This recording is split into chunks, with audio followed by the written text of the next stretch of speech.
Hello అండి.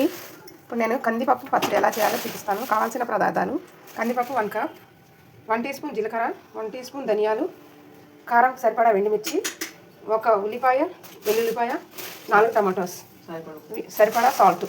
వీటిని మనం ఇప్పుడు ఫ్రై చేసుకుందాం ఆయిల్లో.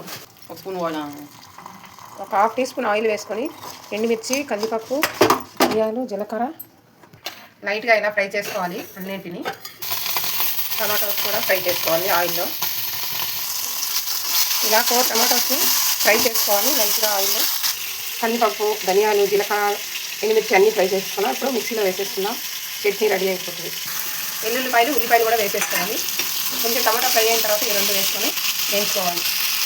2 రెబ్బలు కరివేపాకు కూడా వేసానండి, టేస్ట్ బాగుంటుంది చట్నీ. కొంచెం చింతపండు టేస్ట్కి సరిపడా.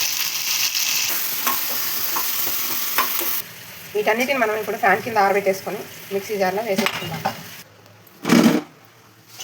అన్నీ మిక్సీ జార్లో వేసేసుకొని గ్రైండ్ చేసుకుందాం. రుచికి సరిపడా సాల్ట్. మరి పేస్ట్ లాగా కాకుండా కొంచెం పలుకుగా ఉండేలాగా వేసుకోవాలి. ఇలా పలుకుగా. నెక్స్ట్ టమాటాలు వేద్దాం. ఇప్పుడు టమాటా వేసుకుందాం. కాస్త నీళ్ళు యాడ్ చేసుకోవచ్చు కావాలంటే. ఇలా గ్రైండ్ అయిపోయిందండి. దీంట్లో ఒక పచ్చి ఉల్లిపాయ వేసుకోవాలి. టేస్ట్ చాలా బాగుంటుంది. నోరూరించే కందిపప్పు పచ్చడి రెడీ అయింది. రెడీ అయిందండి. మీరు టేస్ట్ చేయండి, లైక్ చేయండి, ట్రై చేయండి, సబ్స్క్రైబ్ చేసుకోండి. Thank you. వేడి అన్నంలో ఇలా నెయ్యి వేసుకొని కంది పచ్చడి వేసుకొని తింటే దాని మజానే వేరుగుంటుందండి. మీరు తిని చూడండి, టేస్ట్ చేయండి. నెయ్యి వేసి ఇది అన్నంలోకే బాగుంటుంది, దోశ ఇడ్లీలకు కాదు. చాలా టేస్టీగా ఉంటుంది. ట్రై చేయండి. సబ్స్క్రైబ్ చేయడం మర్చిపోకండి. Thank you.